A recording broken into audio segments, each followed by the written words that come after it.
નમસ્કાર મિત્રો, ધોરણ 10 વિજ્ઞાનનું ચેપ્ટર નંબર 10 પ્રકાશનું પરાવર્તન અને વક્રીભવન નામના આ લેક્ચરમાં તમારા સૌનું સ્વાગત છે। મિત્રો, આજના લેક્ચરમાં આપણે અગત્યની 4 બાબતો વિશે ચર્ચા કરીશું, પ્લસમાં આખા ચેપ્ટરમાં કામ આવે એવા 8 થી 9 શબ્દો વિશે ડિસ્કશન કરીશું। એટલે આ વિડીયો તમારા માટે ખૂબ જ અગત્યનો છે। હવે મિત્રો, અત્યારે આપણે પહેલી ચર્ચા કરવાની છે કે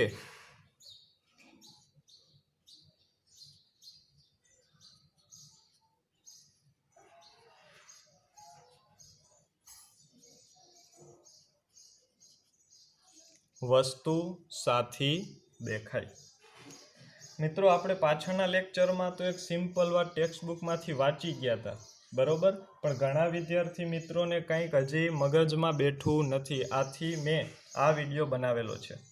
વસ્તુ સાથી દેખાય તો હું તમને એની રજૂઆત આકૃતિ દ્વારા કરવા માંગુ છું કે અહીં આપણે એક વસ્તુ ધારી લઈ, અહીં છે વસ્તુ, બરોબર, આ તરફ છે પ્રકાશનું પરાવર્તન, પ્રકાશનું ઉદ્ગમ। શું કીધું? પ્રકાશનું ઉદ્ગમ સ્થાન। પ્રકાશના ઉદ્ગમ સ્થાનમાં શું આવી શકે મિત્રો? સૂર્ય પણ આવી શકે, આ સિવાય આપણો જે લેમ્પ છે તે લેમ્પ આવી શકે, ટ્યુબલાઇટ આવી શકે, આ બધી વસ્તુઓ આવી શકે છે।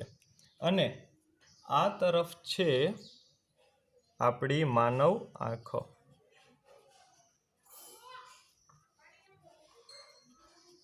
હવે મિત્રો, પ્રશ્ન એમ છે કે આપણને વસ્તુ સાથી દેખાય છે।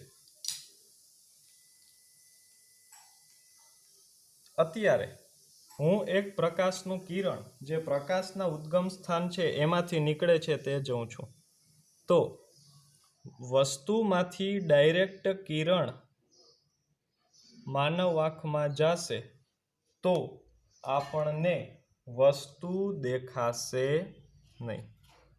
પહેલો પ્રશ્ન એ થયો કે આ વસ્તુ પાસે પ્રકાશ ક્યાંથી આવ્યો, સમજાણું?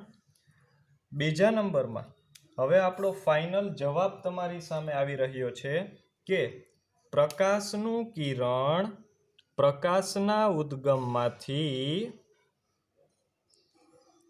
વસ્તુ તરફ જાય છે અને વસ્તુમાંથી, શબ્દ યાદ રાખજો, પરાવર્તિત થઈને માનવ આંખમાં પ્રવેશે છે। આથી આપણને વસ્તુ દેખાય છે, વસ્તુ ડાયરેક્ટ નથી દેખાતી।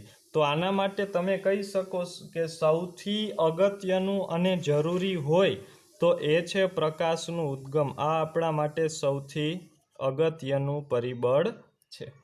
તો હવે તમને ખબર પડી ગઈ હશે કે વસ્તુ સાથી દેખાય છે। તમે તમારી નજર કદાચ ઊંચી કરશો, બરોબર, એટલે તમને કદાચ એક કેલેન્ડર દેખાણું। હવે કેલેન્ડર તમને શું કામ દેખાય છે? તો કે સૂર્યનું કિરણ, સૂર્યના પ્રકાશનું કિરણ કેલેન્ડર ઉપર પડ્યું અને કેલેન્ડરમાંથી પરાવર્તિત થઈ અને પછી તમને દેખાણું। સમજાઈ ગયું? આ ઉપરાંત બીજું ઉદાહરણ આપણે લેવું હોય તો શું લઈ શકાય? હવે તમે જ કહી દો મને કે બ્લેકબોર્ડ ઉપરના અક્ષરો તમને કેમ દેખાય છે?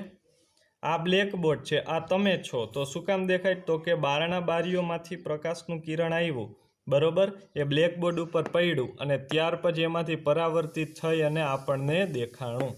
તો આ જે પહેલો પ્રશ્ન છે, આશા રાખું છું તમને સમજાઈ ગયો।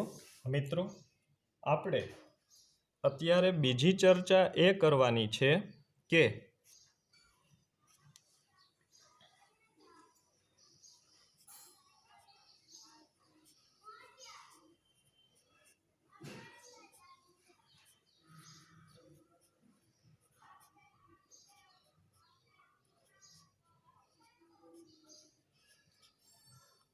પ્રકાશના પરાવર્તનના પ્રકારો સમજાવો। એટલે કે આમાં આપણે વર્ગીકરણ વિશે ચર્ચાઓ કરવાની છે। મિત્રો, પરાવર્તનના બે પ્રકાર છે. કેટલા? બે પ્રકાર. એની પહેલા આપણે પરાવર્તનની વ્યાખ્યા સમજવી પડે કે પરાવર્તન કોને કહેવાય. તો કે વસ્તુ પર પ્રકાશના કિરણો અથડાઈ અને અન્ય દિશા તરફ વળે તેને પ્રકાશના પરાવર્તન કહે છે. તો સૌથી પહેલા આપણે પરાવર્તનની વ્યાખ્યા લખી નાખીએ. પરાવર્તનની વ્યાખ્યા એ છે કે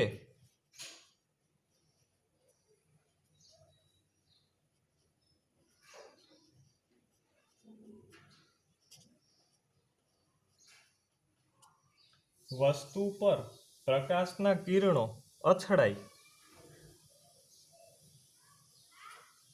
અને અન્ય દિશા તરફ વળે, અન્ય દિશા તરફ વળે તેને આપણે પ્રકાશનું પરાવર્તન કહીએ છીએ. હવે પરાવર્તનના છે ને મિત્રો બે પ્રકાર છે. કેટલા? બે.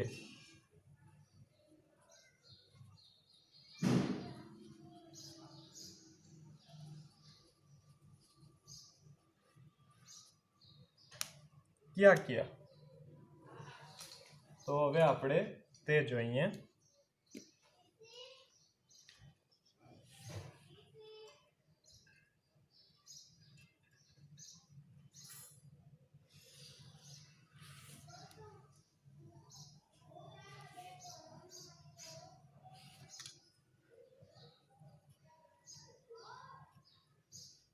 પહેલો પ્રકાર છે નિયમિત પરાવર્તન.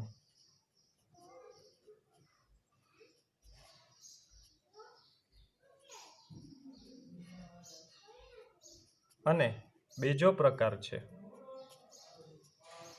અનિયમિત પરાવર્તન. તો મિત્રો, હવે આપણે નિયમિત અને અનિયમિત પરાવર્તન વિશે વિસ્તારથી ચર્ચા કરીએ.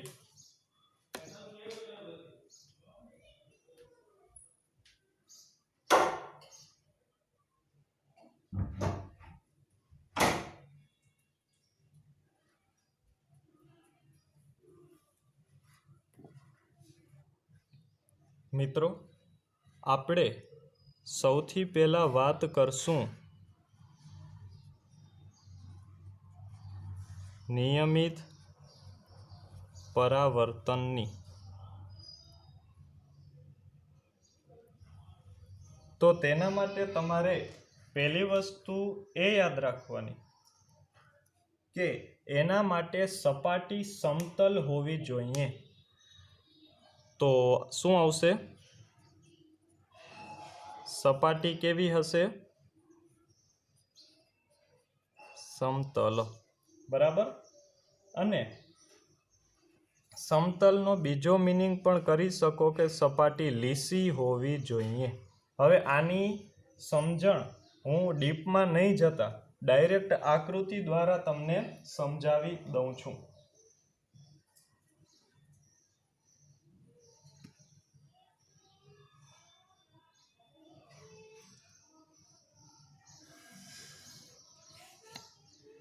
આ એક લીસી કે સમતલ સપાટી છે. શું કહ્યું મેં? આ એક સમતલ સપાટી છે. હવે પ્રકાશનું કિરણ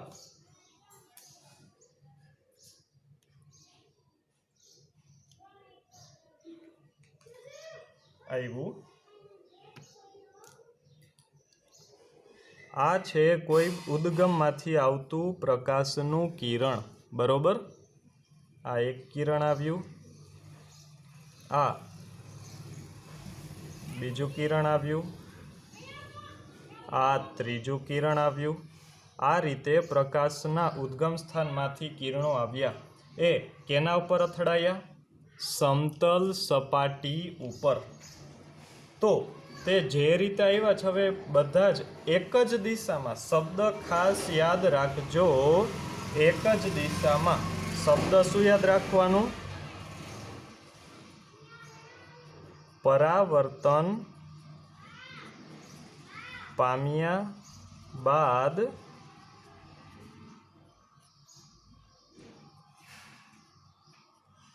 એક જ દિશામાં જાય, બરોબર। અહીંયા આમ તો આ કેસરી રાખ્યું છે એટલે કેસરી જ રહેશે, પણ આપણે થોડીક સરળતા પડે આ હેતુથી હું અન્ય કલર યુઝ કરું છું। પ્રકાશનું આ કિરણ આવ્યું તો આવી અને તે આ તરફ ગયું, ચાલો દિશા એક થઈ। હવે આ કિરણ આવ્યું, આ પણ કેમાં જશે? આ ગયું હતું તે જ દિશામાં જશે।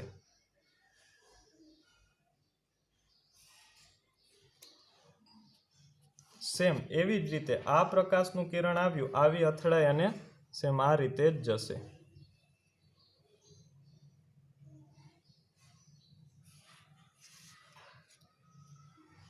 તો આ રીતે આપણે સમજી શકીએ કે નિયમિત પરાવર્તન માટે આવી સમતલ સપાટીની જરૂર પડે છે। હવે એનું ઉદાહરણ જોઈએ તો સમતલ સપાટીનું ઉદાહરણ આવશે આપણા ઘરે રહેલો સમતલ અરીસો।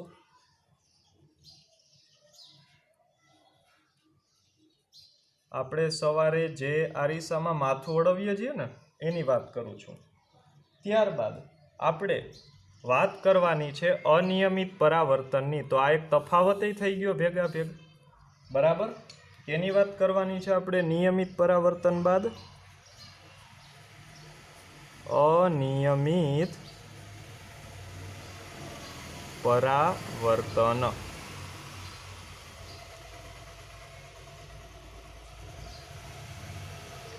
તો એમાં પહેલી વસ્તુ હોય તમે એમનેમ જ કહી દેશો કે સપાટી કેવી? સપાટી સમતલ નહીં પણ કેવી? ખરબચડી, બરોબર। હવે આપણે સમતલ નહીં પણ ખરબચડી સપાટી દોરીએ।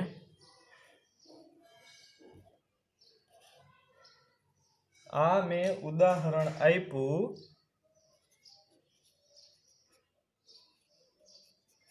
ખરબચડી સપાટીનું, બરોબર। તો પહેલા આપણે જરાક જોઈ લઈએ કે પરાવર્તન પામ્યા બાદ શું થશે।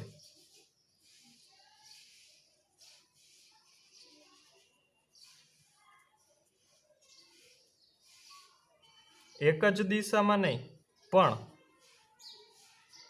અલગ અલગ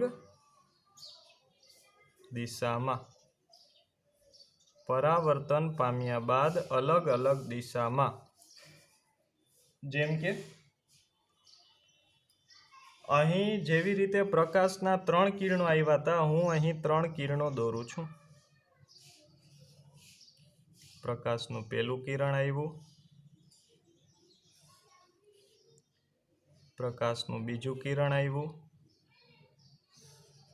પ્રકાશનું ત્રીજું કિરણ આવ્યું। હવે પહેલે કીધું એમ કલર તો કેસરી જ રહેશે, પરાવર્તન પામ્યા બાદ કલર ચેન્જ નહીં થાય, પણ આપણને જરાક સમજવામાં સરળતા રહે આ હેતુથી હું અન્ય કલર યુઝ કરું છું। તો આનું પરાવર્તન થઈ અને આ તરફ જશે।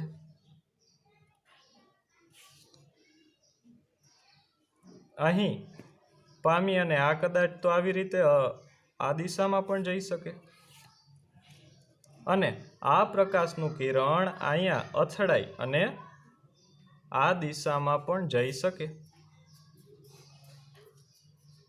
હવે તમને સ્પષ્ટ ખબર પડી જતી હશે કે નિયમિત અને અનિયમિત પરાવર્તનમાં શું ભેદ છે।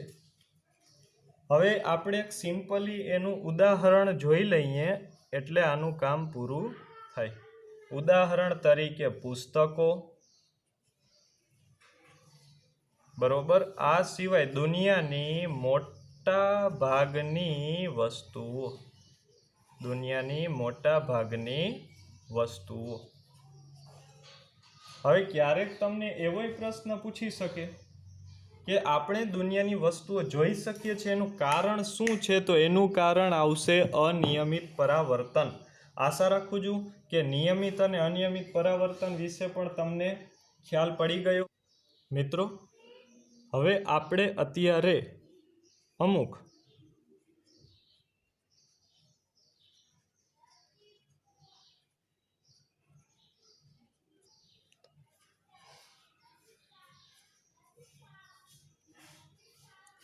અગત્યના અમુક શબ્દો છે તેના વિશે સમજ પ્રાપ્ત કરીશું. હવે મિત્રો, આ જે હું સમજાવું, હવે જે આવતી 10 કે 12 મિનિટની ચર્ચા છે એ તમને આખા ચેપ્ટરમાં અગત્યની છે. તો આ 10 કે 12 મિનિટનો જે સમયનો વિડીયો છે એ તમે વારંવાર જોઈ અને પાકો કરી લેજો. પહેલો અગત્યનો શબ્દ છે આપાત કોણ, પરાવર્તન કોણ, આપાત કિરણ અને પરાવર્તી કિરણ. આ 4 શબ્દો હું એક સાથે શીખાડું છું. ફરી એક વખત, ક્યાં?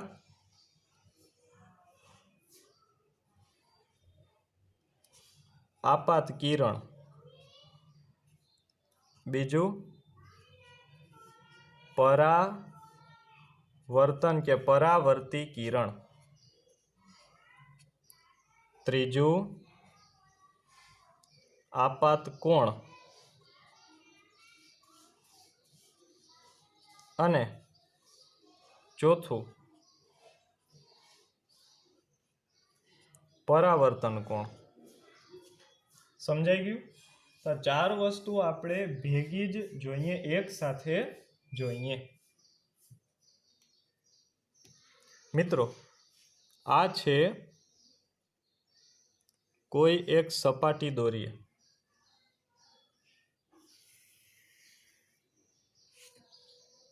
આ છે સપાટી.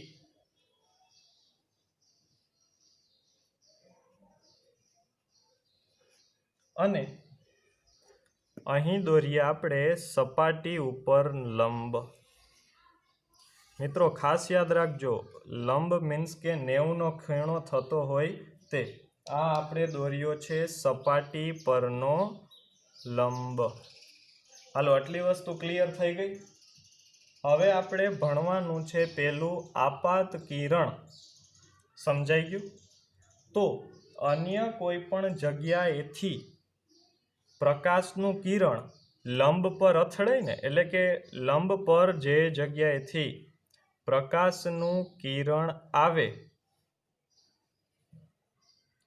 તો તેને આપાત કોણ કહે છે. મારી વાત મગજમાં ઉતરે છે તમને? તો આપાત કિરણ કયું? આ છે તે આપાત કિરણ છે. સહેલું લાગતું હશે કદાચ. હવે લંબ પર સપાટી પર અથડાય અને જો મિત્રો આ લંબ છે ને કંઈ કોઈ એવો સપાટીની જેમ દેખીતી વસ્તુ નથી. સમજાણું? આ સમજણ માટે આપણે લઈએ છીએ જેથી આપણો ઘણો બધો અભ્યાસ સરળ બની જાય. હવે પ્રકાશનું કિરણ લંબ તરફ આવી અને અથડાય અને પાછું ફરે.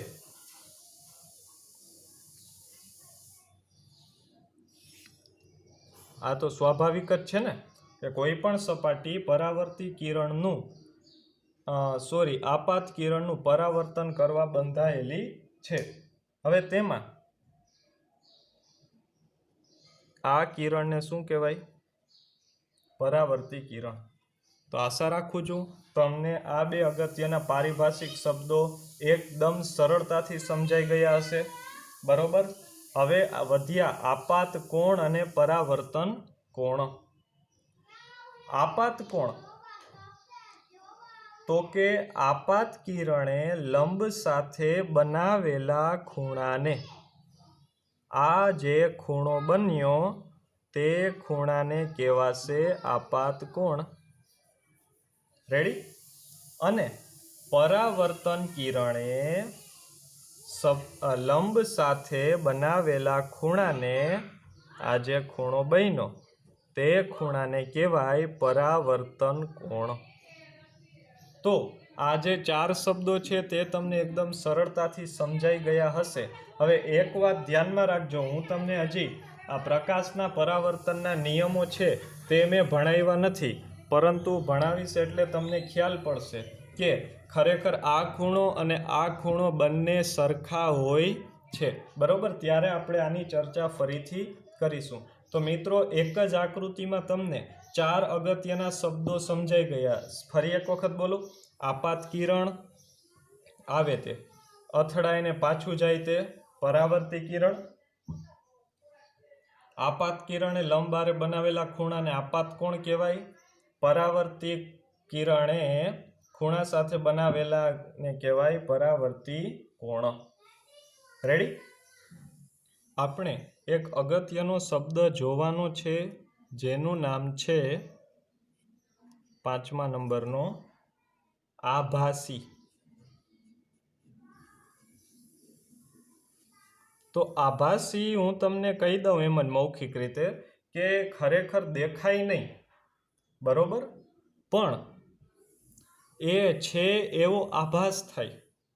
હવે સાહેબ આવી વસ્તુ આપણે ભણવામાં ક્યાં આવશે? તો કે હું કોઈ આકૃતિ આપણે આના પછીના લેક્ચરમાં જે સમતલ અરીસાની વાત કરવાની છે તેમાં જ આવશે કે આભાસી કોને કહેવાય. ત્યારે આ શબ્દ થોડોક વિસ્તારથી સમજાશે, પણ હાલમાં હું તમને કહી દઉં કે આ વસ્તુ છે એ સમતલ અરીસાના ઉદાહરણ દ્વારા સમજી શકાય. પછીનો શબ્દ તો બધાને આવડતો હશે, ચતુ. ચતુ એટલે સીધું, બરોબર. પછી એક વાત આવે છે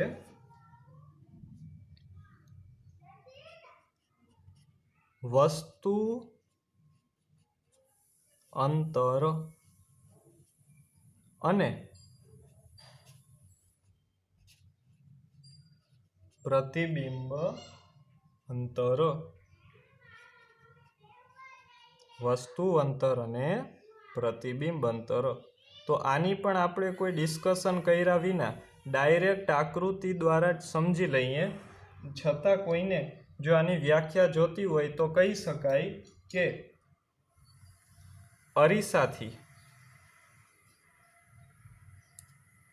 વસ્તુ તરફ રહેલા વસ્તુ સુધીના અંતરને વસ્તુ અંતર અને એમાં બાદ જે પ્રતિબિંબ પડે છે તે અંતરને પ્રતિબિંબ અંતર કહે છે. હવે અહીંયા આપણે આસાનીથી જોઈ શકીએ કે આ છે વસ્તુ અંતર, બરાબર. શું છે આ? વસ્તુ અંતર. હવે મિત્રો સાહેબ તમે અહીંયા ડાયરેક્ટ જ પ્રતિબિંબ લખી શક્યા હોત ને, પણ પ્રતિબિંબ પાછળ પણ હોય અને આગળ પણ હોય, તો આપણે એ વસ્તુ જરાક જોવાની છે. જો પ્રતિબિંબ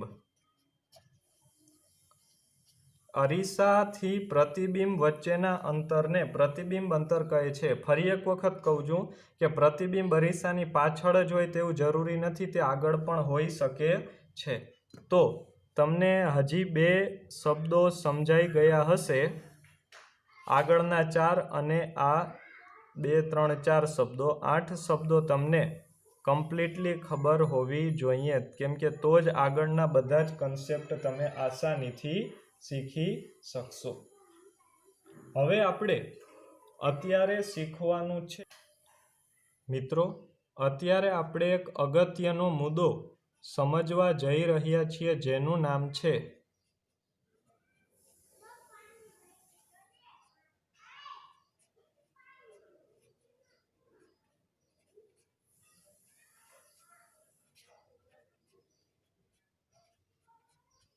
પ્રકાશના પરાવર્તનના નિયમો. તો 2 નિયમો છે. પહેલો નિયમ કે આપાત કોણ અને પરાવર્તન કોણ બંને સમાન હોય છે. એની પહેલા આપણે જનરલી બુકમાં ને બધેમાં બીજો નિયમ છે એ બીજા નંબરે આપે છે, પણ આપણે બીજો નિયમ છે તે પહેલા નંબરે ભણીએ, અને તે છે પહેલે તમે વાંચી જાઓ.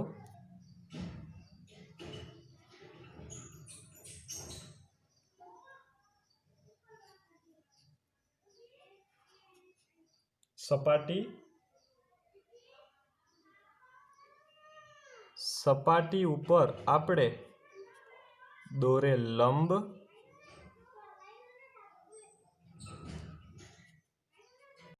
આપાત કિરણ અને પરાવર્તન કિરણ, આ બધા જ એક જ સમતલમાં હોય છે। મિત્રો પરાવર્તનનો આ બીજો નિયમ ભણ્યા આપણે। પહેલે શું કીધું? સપાટી। ઓકે, એ બધું મૂકો, મેન ટાર્ગેટ શબ્દ કરો અત્યારે સમતલમાં, બરોબર? આ સમતલ શબ્દ ટાર્ગેટ કરો। એક જ સમતલ એટલે આ એક જ પાટિયું, બરોબર? આ એક જ પેજ, એને કહેવાય એક જ સમતલ। તો એની અંદર જોજો હું આ બધી જ વસ્તુઓ દોરીશ, બરોબર? પહેલે સપાટી, તો મિત્રો તમે એમનેમ જ જોઈ શકો છો કે હું અહીં સાઈડમાં દોરું જેથી બીજો નિયમ આપણે અહીં કરી શકીએ। સૌથી પહેલા મેં દોરી અહીં સપાટી, રેડી? સપાટી આવી ગઈ।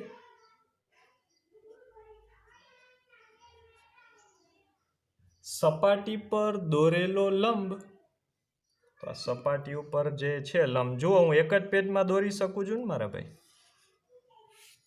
સપાટી પર દોરેલો લંબ, સપાટી ઉપર દોરેલો લંબ, આપાત કિરણ, એટલે હવે અહીંયા આવશે આપાત કિરણ। હું અત્યારે નથી દોરતો, બરોબર?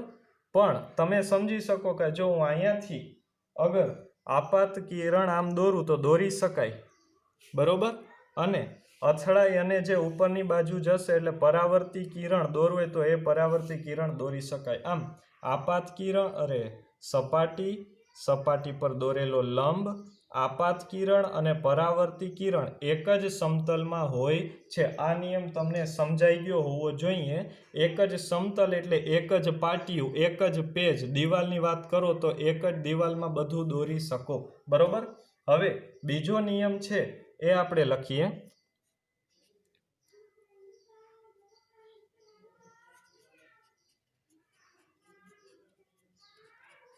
આપાત કોણ તથા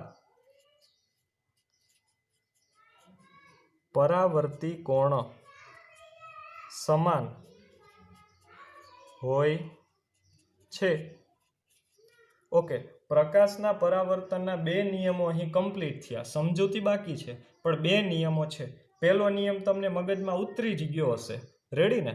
બીજા નિયમની વાત કરીએ તો જુઓ, સૌથી પહેલા પ્રકાશનું કિરણ આવ્યું, બરોબર? તો હવે તમે પાછળના લેક્ચર્સમાં શીખી ગયા છો કે આને કહેવાય આપાત કોણ, બરોબર? શું કહેવાય? આપાત કોણ। તો આપાત કોણ આ રહ્યો ભાઈ, આને આપાત કિરણ કહેવાય, આને કહેવાય આપાત કોણ। એને આપણે હાલમાં એક્સ કહી દઈ। શું કહી દઈ? એક્સ। આપાત કિરણ અરે આપાત કોણ અને પરાવર્તી કોણ એટલે આ છે એ અહીંથી જાશે ને, પાછું અહીંયાથી આમ રિટર્ન જશે, બરોબર? તો અહીંયા ક્યાંક ખૂણો બનશે। હવે ખૂણો કેટલો બને? તો કે જો આટલોય ખૂણો બને, આટલોય બને, આટલોય બને, આટલોય બને, આવી રીતે અલગ અલગ રીતે બની શકે છે। આટલોય બને તો એ ખૂણો કેટલો હશે? નિયમ શું કહે છે? નિયમ કહે છે કે આપાત કોણાથી એક્સ જેટલો છે ને, જુઓ કેટલું અંતર છે, એટલું જ અંતર આ તરફ બને, બરોબર? આ તરફ જેટલું અંતર છે એટલું જ અંતર આ તરફ બને।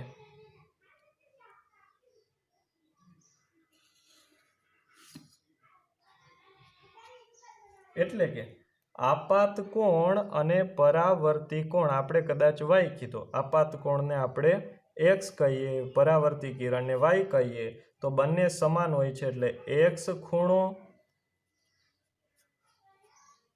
બરાબર વાય ખૂણો। તો પ્રકાશના પરાવર્તનના અગત્યના બે નિયમો તમને સમજાઈ ગયા હશે।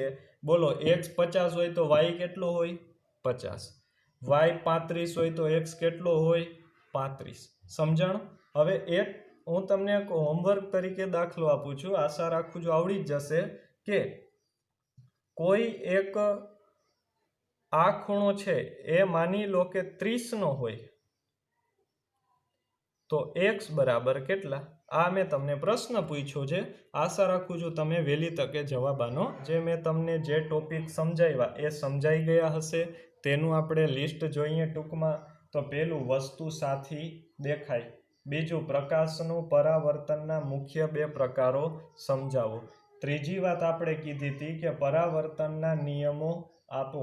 અને આપણે અગત્યના 3-4 શબ્દો જોયા હતા. તો તે તમને સમજાઈ ગયું હશે. Thank you for watching.